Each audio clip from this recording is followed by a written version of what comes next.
Good morrow, child of plenty, or I could just say hello, children, but I fancied sounding more Shakespearean. Welcome back. Some of you are in school today, some of you will be coming back on Thursday and Friday, and some of you will be carrying on as we have been doing at home.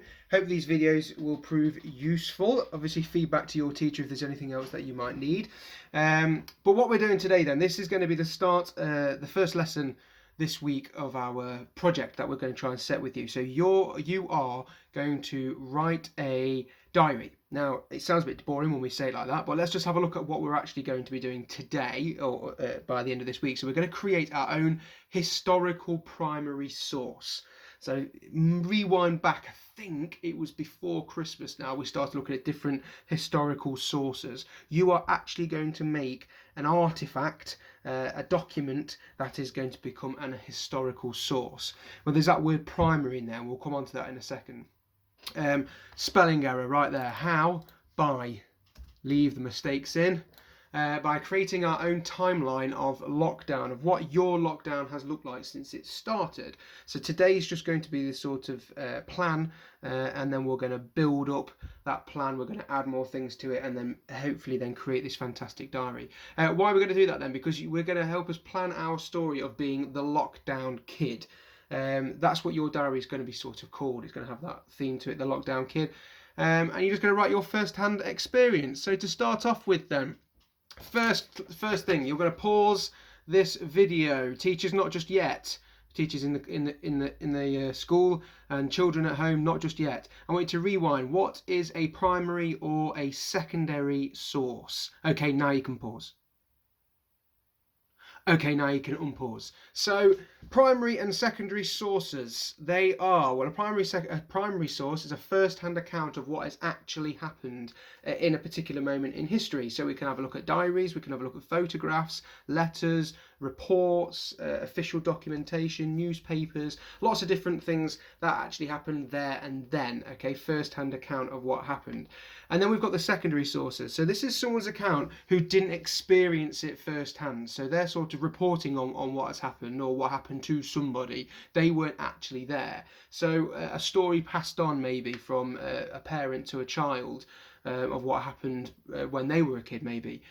Textbooks, if you look at your sort of textbooks, any sort of historical book, any sort of geographical book, any sort of textbook is somebody who has gone out to get the evidence and put it inside this particular book, so therefore it makes it a secondary source. They weren't there. Same as websites. Websites work in the same way, but specific websites. Some websites could be a first-hand experience, because I know some people blog, don't they, which is like an online diary, so that would be a primary source, but most websites are secondary sources. They are what people go and research something that's a secondary source. And then reviews as well of a film or something like that, or any sort of type of review is a secondary source as well. So what we're looking at is this primary source today. So you're going to actually write a first-hand account of what's happened to you in the diary. Right, so let's put here, was a diary primary or secondary? Quickly talk to your partner, pause the video, talk to your cat or dog if you're at home, pause the video. Is a diary primary or secondary? Okay, and unpause it. It was primary source, remember, because you are going to be there. So I've got pictures here of two very important diaries. Bring to the front there. So some of you might already be screaming at the screen, I know what that is! And this particular diary here is somebody called Anne Frank, one of the most famous diaries I think the world knows. And it's of a little girl who was in World War II who hid. She was a Jewish girl who hid in an attic, a loft space for, I think, way over, either if it was 2 years or just over 2 years or somewhere around 2 years. She hid inside this attic with her family, and the attic was tiny, and she kept a diary of what happened while she was there, and it's since then become so famous that there's a museum with this diary in it now. So this is actually a particular page of that diary. And then there's another diary here of an Englishman. I'll just bring that to the front. He was actually like an administrator in the Navy, and then he became a member of Parliament, and he was around. He kept this diary for 10 years, and it's become a sort of an important document because he's documented quite a few important historical events that happened in England, one of which has been the Great Fire of London. I don't know if some of you might know this person. Again, some of you might be screaming at your teacher or at the screen. It was somebody called Samuel Pepys. So you can look at those, look for those diaries and have a look at them. But what you're going to do then, your task is under here. You're going to create your own diary, what you've been doing during lockdown.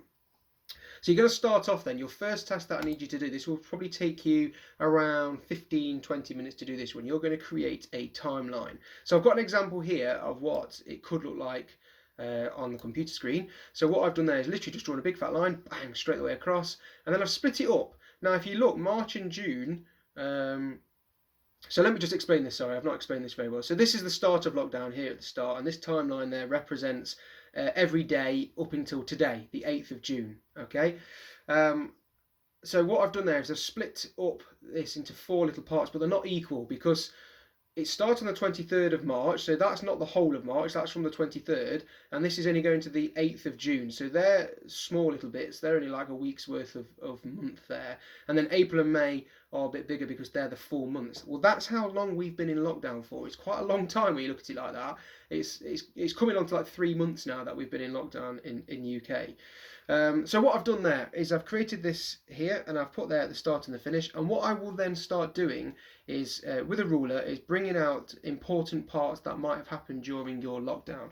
Now believe it or not, an important part of lockdown isn't playing on the Xbox for 7 hours of the day or getting a particular skin on Fortnite or anything like that. That's not important. So there must have been something important, at least 3 or 4 things that have happened that are important in your life that have happened during lockdown. So what you're going to do is you're going to bring out a line. I'll do it on the screen, and I'll also show you on a piece of paper as well in a minute.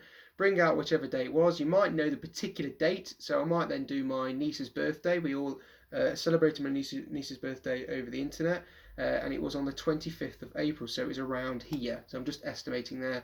So that would be with a ruler, and then I would then type. Well, I would type on this, but you would then write what this is representing, what's happened on that day. Okay, I'll show you on a piece of paper because you'll be doing it inside your books or on a piece of paper at home. So this is my paper copy of what I've got. I've just done the colour coded again, just with a couple of felt tips, or 4 felt tips to be completely exact.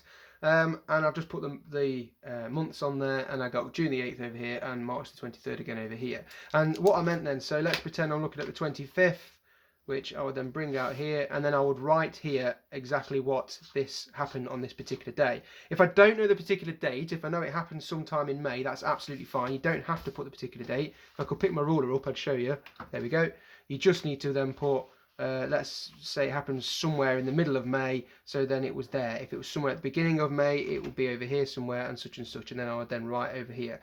I've also done it in the middle of my page because then I can write at the top and the bottom so I don't get squidged in. I can sort of keep alternating up and down over there. I'll show you an example now on the computer. So hopefully now you've written or drawn your timeline at least. We're now going to add the detail to that timeline. So this is the second part of the lesson. So when you're adding a memory, try and remember these things. Now this is just going to be a bit of a plan at the moment. So you don't need to write huge amounts of information. It's just something to keep your mind jogged on that particular point in history for the whole week, because you're going to be writing about it throughout the week. So try and add as much detail as possible. The more detail, the better your primary source will be. So if you said, oh yeah, we went to the park, well, which park did you go to? I went to the park and played a game. Well, what game did you play? Okay, so try and get as much detail as possible. Emotions. Remember, diaries are very emotive things. How were you feeling at a particular time? Use a thesaurus as well to stop you using those boring emotive words. So it's happy, sad, everything like that. Google a particular word and type the word synonym. Remember, synonym being similar words to that particular word, and then you will then try and find a better word to use. And then what did you think at the time as well? So these are sort of things that happened. Something might have happened, but also then what were you thinking at the time? That makes your primary source more interesting to read. So with that in mind then, I want you just to pause the video again and then think of 3 or 4 particular parts during lockdown that you want to talk about. Don't write them down just yet, but just have them in your head. Have a little chat with the person next to you, with your cat or your dog or your mum or your dad or whoever. and then be ready to share with the rest of the class or the rest of your family. Pause the video for me. Okay, so hopefully you've got some sort of idea, you've had a good discussion. So I've got an example here of what it could look like. Now I've just put here detail, emotion and thoughts, just to remind myself of what I need to try and put in. So this was a particular date during lockdown, believe it or not, the 30th of March, so only a few days. Well, lockdown was on the Friday and then Nate was born on the Monday, so we were just sort of hit into lockdown. So this will be right at the beginning of my timeline. If I go back to my timeline here, I might put it around there. Sorry, it wasn't the Friday, it was the week after, wasn't it? The week on the Monday. I might put it about there. Okay, so this is where my memory is then going. So I've tried to, I mean, with this particular memory, it is so burnt into my brain that I could go on forever about it, obviously. So I had to sort of stand back a bit and stop putting so much information down, because remember, this is just a plan. So I've tried to remember particular times to be with detail as well. And I've just tried to put in any thoughts or feelings I was feeling at the time. So let's just have a look at what I've put. Start off with the first bullet point. Sarah had a check-up this morning, because remember, I'm talking about it as if it was that day, as if I'm writing the diary that evening. Sarah had a check-up this morning at 10 a.m. as Nate was already 2 weeks late.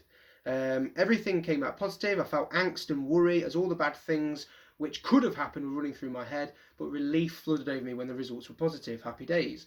Then I've moved on a bit, so I've got 19:30 there. Now that's obviously a time linking back to last week was 24-hour time. Anybody should be screaming now at the screen that is 7:30 at night. We decided to ring the hospital as it looked like Nate was on the way. Yay! A buzz of excitement, but a clear head was on my shoulders. I was about to become a dad, so I still kept my cool, because I was like, right, I've got stuff that I need to do. I've not gone into any sort of details about what I did do, because I had to get the bag ready, go into the car, such and such like that. But I've just kept that for now. Just said that I had a clear head on my shoulders and I was about to become a dad. And then by now, so 23:30. So he was born at 23:06. So those of you who have now worked out, this is after he's been born. Nate was here and Sarah was healthy. We sat in the ward, finally together as a family, as I wasn't allowed near her before due to the restrictions in place because of COVID. Remember, this is to do with lockdown, so it's not just a normal day. It's not just a normal birth of a child. This is sort of COVID now, so I've got to sort of respond back to that. So unfortunately, at the time, I wasn't around when he was being born. I had to sort of sit in a different room while everything was going off, and then I was allowed sort of back in after everything had happened. So I sat in a daze looking at our little son sleeping on Sarah. All I could do was smile and hold her hand whilst the nurses checked up on him before I was told I had to go home, believe it or not, and leave them both at the hospital and let them both rest. And then I put here, tomorrow I'll be allowed to come back and pick them both up. So sort of my next day in my diary will then be being, I suppose, a proper dad the day after, because I'm actually then with my son. So that's sort of what I want you to come up with. So try and come up with about 3 or 4 of those sorts of little pockets of information, and then I think it's tomorrow. Let me just check yes, tomorrow you will pick 3 points for examples and go into more detail about these examples. Okay, so that's your plan for tomorrow. So stick with it.